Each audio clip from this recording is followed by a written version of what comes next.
Hello everyone, welcome back to my channel one vision MBBS.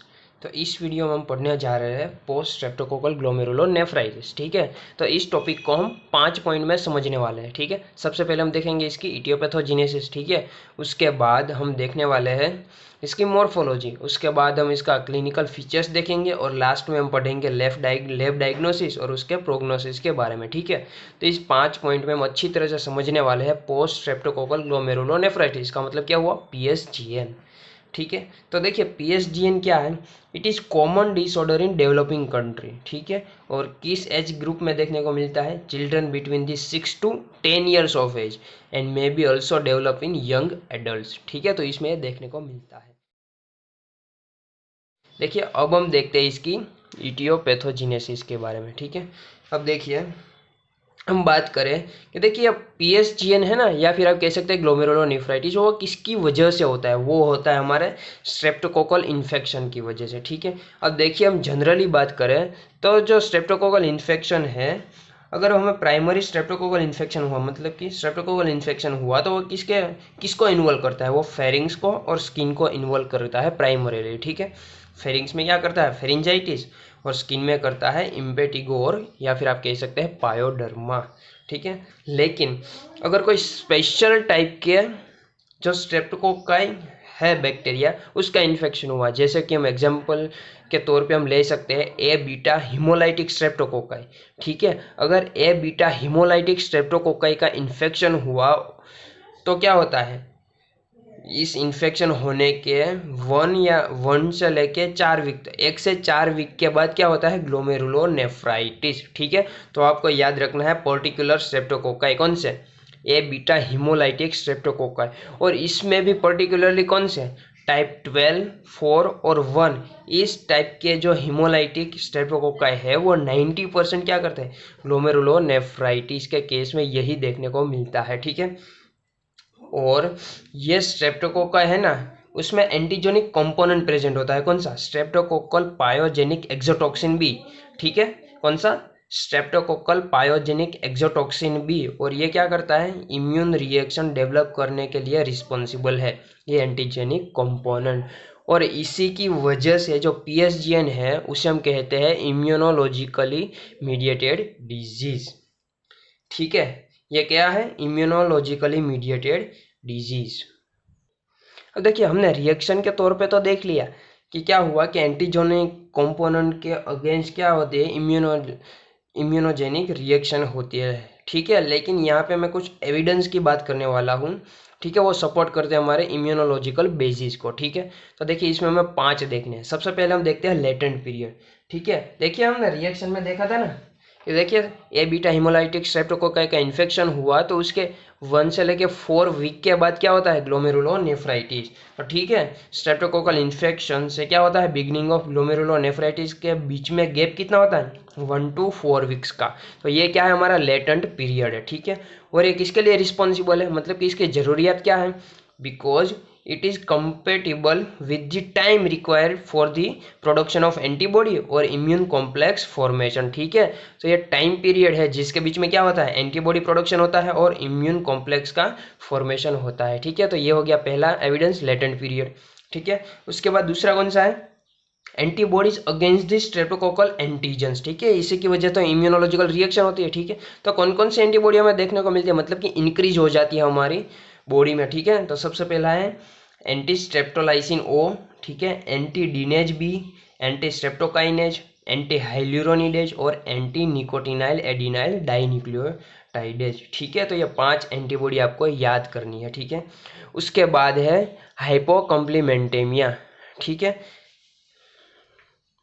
देखिए हाइपोकॉम्प्लीमेंटेमिया का, देखिए हाइपोकॉम्प्लीमेंटेमिया का मतलब क्या हुआ कि हमारी बॉडी में क्या होता है, कॉम्प्लीमेंट के जो कंपोनेंट है उसको ब्लड में डिक्रीज हो जाते हैं। ठीक है, अब देखिए ये किस में देखने को मिलता है, मोर देन 90% ऑफ पेशेंट, जो पीएसजीएन के पेशेंट है ना, उसमें मोर देन 90% पेशेंट में देखने को मिलता है। किसकी वजह से, क्योंकि देखिए हमारी बॉडी में जो इम्यून कॉम्प्लेक्स फॉर्मेशन होता है ना, तो उस कॉम्प्लेक्स के फॉर्मेशन में ये जो कॉम्प्लीमेंट कंपोनेंट है उसका यूटिलाइजेशन हो जाता है। ठीक है, तो उसी की वजह से जो फ्री कॉम्प्लीमेंट कंपोनेंट है वो डिक्रीज हो जाता है, किसमें, ब्लड में, तो उसे हम कहते हैं हाइपोकॉम्प्लीमेंटेमिया। ठीक है, ये हो गया तीसरा।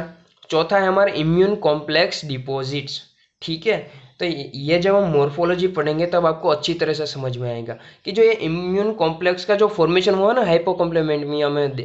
हाइपोकॉम्प्लीमेंटेमिया में हमने देखा, तो उसका डिपोजिशन कहाँ पे होता है अलग। अगर हम इलेक्ट्रॉन माइक्रोस्कोपी करेंगे तो हमें क्या देखने को मिलता है, ग्लोमेरुलाई में क्या देखने को मिलता है, electron dense deposits of the immune complexes. मतलब कि ग्लोमेरुलाई में हमें इम्यून कॉम्प्लेक्स का डिपोजिशन देखने को मिलता है, वो मॉर्फोलॉजी में अच्छी तरह से समझेंगे, ठीक है।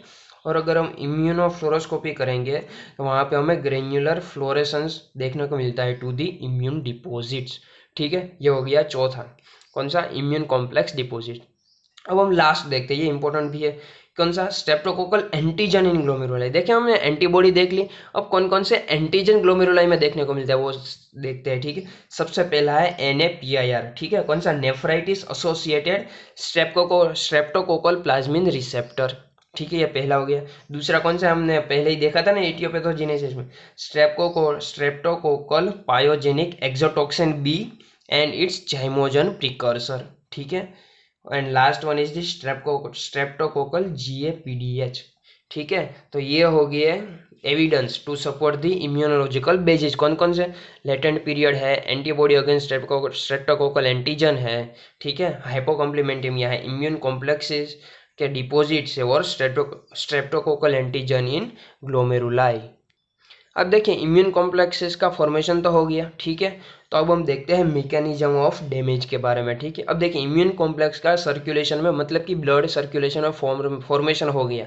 अब क्या होता है, ये इम्यून कॉम्प्लेक्सेस डिपॉजिट होते हैं किसमें, ग्लोमेरुलाई में, वो भी हमने एविडेंस में देख लिया, ठीक है। अब देखिए ये जो डिपोजिशन है इम्यून कॉम्प्लेक्सेस का, वो स्टिम्युलेट करता है किसको, complement and other humoral and cellular mediators of inflammation को, मतलब कि इन्फ्लामेटरी मीडिएट्स है उसको स्टिम्युलेट कर देते हैं। अब ये इन्फ्लामेटरी मीडिएटर्स वो क्या करते हैं, इन्फ्लामेशन करवाते हैं, किसके थ्रू, by attracting and activating the neutrophils and monocyte and also stimulate the proliferation of the mesangial and endothelial cells, and it will result in the hypocellular glomerulus, ठीक है। तो ये इस तरह से होता है हमारा ग्लोमेरुलाई में हाइपोसेल्युलरिटी, या फिर आप कह सकते हैं एनलार्जमेंट ऑफ द ग्लोमेरुलाई, ठीक है। ये हो गया मैकेनिज्म ऑफ द डैमेज। अब हम ये सारी की सारी बात हो गई इटियोपैथोजेनेसिस के बारे में, ठीक है, आपको इतना ही लिखना है।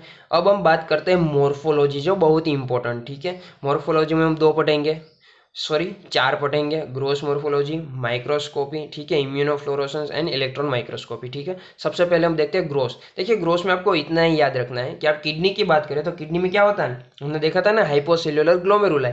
तो ग्लोमेरुलस का हाइपरसेल्युलर ग्लोमेरुलाई है, वो हाइपरसेल्युलरिटी हो जाता है, उसी की वजह से क्या होता है, किडनी में एनलार्जमेंट होता है। और किडनी की जो कैप्सुलर सरफेस है और कॉर्टेक्स की बात करें तो उसमें कैसा होता है, वो पेल देखने को मिलता है, ठीक है। ये हो गई ग्रोस मॉर्फोलॉजी। अब देखते हैं हम माइक्रोस्कोपी के बारे में, ठीक है। देखिए हर रीनल पैथोलॉजी में माइक्रोस्कोपी को आपको इन्हीं 4 पॉइंट में दिखाना है, ठीक है, लिखना है। कौन सा, सबसे पहले हम देखेंगे ग्लोमेरुलाई के बारे में, उसके बाद ट्यूब्यूल्स, इंटरस्टिशियम और ब्लड वेसल्स के बारे में, ठीक है। पूरी की पूरी रीनल पैथोलॉजी में आपको माइक्रोस्कोपी इन्हीं 4 पॉइंट में लिखनी है, ठीक है, ठीक है। सबसे पहले हम बात करते हैं ग्लोमेरुलाई के बारे में, ठीक है। ग्लोमेरुलाई में सबसे पहले हम क्या देखेंगे, एनलार्ज्ड हाइपरसेल्युलर ग्लोमेरुलस, वो हमने देखा था ना मैकेनिज्म ऑफ डैमेज में कि हाइपरसेल्युलर ग्लोमेरुलस हो जाता है। अब ये क्या है, क्लासिकल डायग्नोस्टिक फीचर है, ठीक है। ये आपको याद रखना है कि क्लासिकल डायग्नोस्टिक फीचर कौन सा है, वो है हमारा एनलार्ज हाइपरसेल्युलर ग्लोमेरुलस, ठीक है। और कहाँ पे देखने को मिलता है, all glomeruli of the kidney, kidney के सारे ग्लोमेरुलाई में देखने को मिलता है, इसीलिए हम इसे डिफ्यूज भी कहते हैं, ठीक है। अब देखिए ये ग्लोमेरुलस है, उसमें हाइपरसेल्युलरिटी होने का रीजन कौन सा है, ठीक है, किस वजह से हाइपरसेल्युलरिटी होती है। तो सबसे पहला है इनफिल्ट्रेशन ऑफ द ल्यूकोसाइट, कौन कौन से, न्यूट्रोफिल्स और मोनोसाइट, वो हमने देखा ना मैकेनिज्म ऑफ डैमेज में, ठीक है। दूसरा है हमारा proliferation and swelling of the endothelial and mesangial cell, यह भी हमने देखा ना कि देखिए ना मीडिएटर्स ऑफ इन्फ्लामेशन है, उसका एक्टिवेशन होने की वजह से क्या होता है, न्यूट्रोफिल्स और मोनोसाइट का अट्रैक्ट होता है और एक्टिवेशन हो जाता है, ठीक है, और प्रोलिफरेशन होता है मेसेंजियल एंड एंडोथेलियल सेल, और यही रीज़न है हमारा ग्लोमेरुलस का हाइपर सेल्यूलर होने की वजह से। और अगर हाइपर सेल्यूलरिटी हो गई तो एनलार्जमेंट तो होगा ही होगा, ठीक है। ये पहला पॉइंट हो गया, बिल्कुल आसान है, ठीक है। दूसरा पॉइंट है हमारा ओब्लिटरेशन ऑफ ग्लोमेरुलर कैपिलरी ल्यूमेन, मतलब कि जो ग्लोमेरुलाई की जो कैपिलरी ल्यूमेन है उसका भी ओब्लिटरेशन हो जाता है। तो उसका रीजन कौन सा है, वो भी हमने ऊपर देखा, वही है कौन सा, swelling and proliferation of endothelial mesangial cell and infiltration of the leukocyte. देखिए ऊपर एक पॉइंट रह गया, एनलार्ज हाइपरसेल्युलर ग्लोमेरुलस। देखिए इसमें क्या होता है, पैराइटल सेल का प्रोलिफरेशन भी हमें रेयरली देखने को मिलता है, ठीक है। और ये पैराइटल सेल कहाँ पे प्रेजेंट है, वो लाइन करते हैं हमारे बाउमेन कैप्सूल को। अगर इसका प्रोलिफरेशन हो गया तो हमें जो बाउमेन कैप्सूल है उसकी लाइनिंग पे क्या देखने को मिलता है, क्रेसेंट देखने को मिलता है। और अगर क्रेसेंट देखने को मिला तो ये क्या है, पुअर प्रोग्नोस्टिक फीचर्स है, ठीक है, आपको ये याद रखना पड़ेगा। तो ये हो गई हमारी ग्लोमेरुलाई के बारे में, ठीक है। अब हम बात करते हैं इंटरस्टिशियम ट्यूब्यूल्स के बारे में। तो ट्यूब्यूल्स की बात करें तो वहाँ पे हमें रेड सेल कास्ट देखने को मिलता है ट्यूब्यूल के ल्यूमेन में, और उसके जो ट्यूब्यूलर एपिथेलियल सेल है उसमें डीजेनरेटिव चेंजेस देखने को मिलते हैं, ठीक है। ये हो गया ट्यूब्यूल्स के बारे में। अब हम इंटरस्टिशियम में क्या देखने को मिलता है, इंटरस्टिशियम में देखने को मिलता है edema and inflammatory cell infiltrate, ठीक है। और ब्लड वेसल्स कैसी होती हैं, अनरिमार्केबल होती है, ठीक है। तो ये हो गया हमारी माइक्रोस्कोपी के बारे में। अब हम देखते हैं इम्यूनोफ्लोरोसेंस माइक्रोस्कोपी, ठीक है। अब देखिए हमें पता है ना कि क्या होता है, ग्रेन्युलर डिपोजिशन होता है हमारे पीएसजीएन में, ठीक है। और वहाँ पे भी कहाँ पे, mesangium and along the glomerular basement membrane पे कहाँ क्या होता है, ग्रेन्युलर डिपोजिशन होता है। और किसका डिपोजिशन होता है, आईजीजी, आईजीएम और कंप्लीमेंट कंपोनेंट कौन सा, C3, और इसी की वजह से क्या होता है, ग्रेन्युलर फ्लोरेसेंस, ठीक है। ये हमें किसमें देखने को मिलता है, इम्यूनोफ्लोरोसेंस माइक्रोस्कोपी में, ठीक है। आपको याद रखना होगा किसका डिपोजिशन होता है, आईजीजी, आईजीएम और कंप्लीमेंट C3, ठीक है। फिर है हमारा इलेक्ट्रॉन माइक्रोस्कोपिक फाइंडिंग्स। अब देखिए इलेक्ट्रॉन माइक्रोस्कोपिक फाइंडिंग्स में हमें क्या देखने को मिलता है, सब एपिथेलियल डिपॉजिट, ठीक है। और ये डोम शेप का होता है, मतलब कि हम्प जैसा दिखता है, तो इसे हम सब एपिथेलियल हम्प भी कहते हैं और लंपी अपीयरेंस भी कहते हैं, ठीक है। और ये क्या है, सब एपिथेलियल डिपॉजिट, ये कैरेक्टरिस्टिक फीचर्स है, ठीक है। ये हो गए इलेक्ट्रॉन माइक्रोस्कोपी फाइंडिंग्स में। अब देखिए सब एपिथेलियल डिपॉजिट्स के अलावा हमें सब एंडोथेलियल डिपॉजिट, इंट्रामेम्ब्रेनस और मेसेंजियल डिपॉजिट भी कई बार देखने को मिलता है, ठीक है। तो ये हो गया पूरा का पूरा मॉर्फोलॉजी के बारे में। अरे देखो मॉर्फोलॉजी तो हम तब चेक करेंगे ना जब हमें बाहर से ही पता चलेगा कि इसे पीएसजीएन हो सकता है, ठीक है। तो बाहर से हमें कैसे पता चलेगा, तो हमें पता चलेगा हमारे क्लिनिकल फीचर्स की वजह से, ठीक है। अब देखिए क्लिनिकल फीचर्स की बात करें तो मोस्ट कॉमनली हमें पता है चाइल्ड में होता है 6 to 10 ईयर्स के, ठीक है। तो अफेक्टेड चाइल्ड है उसमें कौन कौन से क्लिनिकल फीचर्स देखने को मिलता है, उसमें देखने को मिलता है मेलेज है, फीवर है, नोजिया है, ओलिगयूरिया और हिमेचूरिया देखने को मिलता है, ठीक है। और अगर हिमेचूरिया की बात करें तो उसमें क्या होता है, स्मोकी और कोला कलर यूरिन देखने को मिलता है, आपको बहुत ही अच्छे से याद रखना है, ठीक है।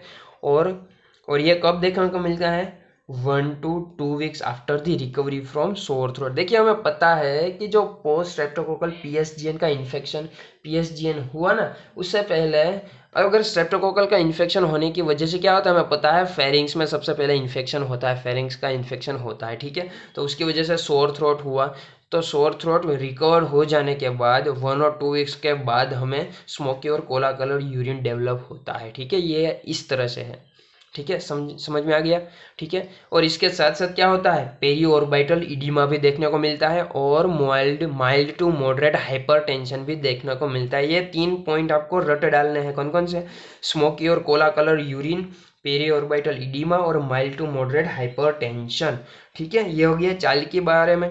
अब देखते हैं एडल्ट्स में क्लिनिकल फीचर्स कैसे होते हैं, एटिपिकल होते हैं, ठीक है। उसके टिपिकल फीचर्स नहीं होते, लेकिन चाइल्ड में टिपिकल फीचर्स है, ठीक है, ये वाला, ठीक है। तो ये हो गया क्लिनिकल कोर्स के बारे में। अब हमारा लास्ट वाला point lab diagnosis and prognosis, ठीक है। अब लैब डायग्नोसिस में हमें 2 तरह से हम डायग्नोस करते हैं, ब्लड फाइंडिंग्स के थ्रू और यूरिनरी फाइंडिंग्स के थ्रू, ठीक है। अब ब्लड फाइंडिंग्स में हमें क्या देखने को मिलता है कि जो एंटी स्ट्रेप्टोकोकल एंटीबॉडी टाइटर है वो इंक्रीज हो जाता है। जैसे कि हम एंटी स्ट्रेप्टोलाइसिन टाइटर की बात करें तो वो इंक्रीज हो जाती है एंटीबॉडी, ठीक है, पीएसजीएन के केस में। लेकिन यहाँ पे याद रखने वाली ये बात है कि जो ये लेवल इंक्रीज तो हो जाता है लेकिन but the level may be low in glomerulonephritis that follows the streptococcal skin infection. मतलब कि स्ट्रेप्टोकोकल स्किन इन्फेक्शन थ्रू अगर पीएसजीएन हुआ, ठीक है, तो जो इस एंटीबॉडी का लेवल है वो कैसा होता है, लो होता है, ठीक है। फिर हम बात करते हैं, हमने देखा था ना बेसिस में, इम्यूनोलॉजिकल बेसिस के एविडेंस में हाइपोकॉम्प्लीमेंटेमिया देखने को मिलता है। तो इसमें क्या होता है, सिग्निफिकेंट रिडक्शन होता है किसका, सीरम C3 लेवल का, ठीक है। और उसके साथ साथ जो ब्लड यूरिया और सीरम क्रिएटिनिन है वो भी इंक्रीज हो जाता है। और अगर ये इंक्रीज हो गया तो ये हमें क्या बताता है, रीनल इम्पेयरमेंट, ठीक है। ये हो गई हमारी ब्लड फाइंडिंग्स। अब हम देखते हैं सेकंड, यूरिनरी फाइंडिंग। तो हमें यूरिनरी फाइंडिंग्स में क्या देखने को मिलता है, ओलिगोयूरिया। इसका मतलब क्या हुआ, रिडक्शन हो जाता है हमारे यूरिनरी आउटपुट में, ठीक है। फिर माइल्ड प्रोटीन यूरिया भी देखने को मिलता है, मतलब कि प्रोटीन लॉस यूरिन में कितना होता है, लेस देन 1 ग्राम पर डे, ठीक है। उसके बाद हमने हिमेचूरिया भी देख लिया, ठीक है, स्मोकी और कोला कलर यूरिन। और लास्ट हम देखते हैं रेड सेल कास्ट, या फिर आप कह सकते हैं डिसमॉर्फिक रेड सेल, ठीक है। यूरिनरी फाइंडिंग्स में हमें ये देखने को मिलता है, ठीक है। अब हम बात करते हैं हमारा लास्ट पॉइंट, प्रोग्नोसिस के बारे में। अगर चिल्ड्रन, हमें पता है ना मोस्ट अफेक्टेड कौन होता है, चिल्ड्रन, तो ये इसमें रिकवर हो जाता है, मतलब कि गुड प्रोग्नोसिस है। लेकिन अगर एडल्ट में हुआ पीएसजीएन तो इसका कैसा होता है, वर्स प्रोग्नोसिस होता है, ठीक है। तो this is the all about PSGN, ठीक है। अगर ये वीडियो आपको अच्छा लगा है तो please like, subscribe and share जरूर करना। और अगर आपको इसके नोट्स चाहिए तो मैंने मेरे सोशल मीडिया ग्रुप्स पे इसकी पीडीएफ रख दिया आप, ठीक है, आप वहाँ से डाउनलोड कर सकते हैं, ठीक है। Thank you everyone, thank you for watching this video and keep watching.